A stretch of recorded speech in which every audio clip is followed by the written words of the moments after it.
আখাউড়া সীমান্তে বিএনপির ৩ সংগঠনের লং মার্চ সমাবেশ শেষ হয়েছে এবং এই মুহূর্তে আখাউড়া সীমান্ত থেকে আপনাদেরকে দেখানোর চেষ্টা করছি। আজকে সকাল ঠিক ৮টার সময় বিএনপির নয়াপল্টনের কেন্দ্রীয় কার্যালয়ের সামনে তারা লং মার্চ পূর্ব একটি সমাবেশ করে এবং যেখানে বিএনপির ৩ অঙ্গ সংগঠনের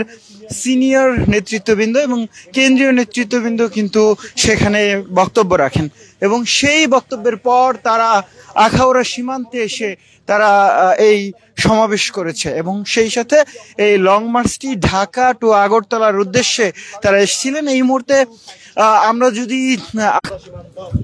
সেই সীমান্ত থেকেই কিন্তু আপনাদেরকে দেখানোর চেষ্টা করছি। দেখছেন যে পুরো সড়কে আসলে বিএনপির যে গাড়ি বহরগুলো রয়েছে সেই গাড়ি বহরগুলোই কিন্তু দেখতে পাচ্ছেন আপনারা এবং পুরো গাড়িতে এই পুরো সড়ক জুড়ে আসলে বিএনপির নেতাকর্মীদের যে গাড়ি বহর সেই গাড়ি বহর রয়েছে, যার ফলে পুরো সড়কটিতেই কিন্তু যানজটের সৃষ্টি হয়েছে। আমরা একেবারে সামনের দিকে চলে এসেছি এবং প্রায় আখাউড়া থেকে এবং এই মুহূর্তে আমরা সেই সীমান্ত এলাকার দিকে যাওয়ার চেষ্টা করছিলাম এবং দেখছিলেন যে অনেকেই কিন্তু এখনো পর্যন্ত এই বিএনপির যে লং মার্চ কর্মসূচি রয়েছে সেই লং মার্চ কর্মসূচিতে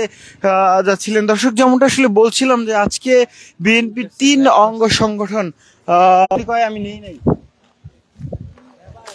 দর্শক সরাসরি দেখছিলেন আখাউড়া সীমান্তের পাশ থেকে এবং দেখানোর চেষ্টা করছিলাম আখাউড়া সীমান্তের যে সড়কগুলো রয়েছে সেই সড়কে কিন্তু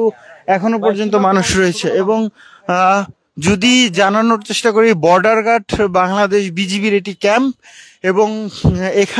ঠিক আরেকটু সামনেই কিন্তু বিএনপির ৩ অঙ্গ সংগঠনের নেতাকর্মীরা তারা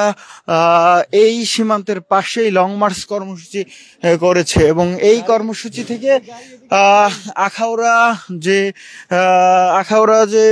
সীমান্ত থেকে তারা ভারতীয় বাহিনীকে একটি বার্তা দেওয়ার চেষ্টা করেছে যে বাংলাদেশের যে বিরুদ্ধে যে প্রোপাগান্ডা, বাংলাদেশের বিরুদ্ধে যে অপতথ্য, বাংলাদেশের বিরুদ্ধে যে আগ্রাসন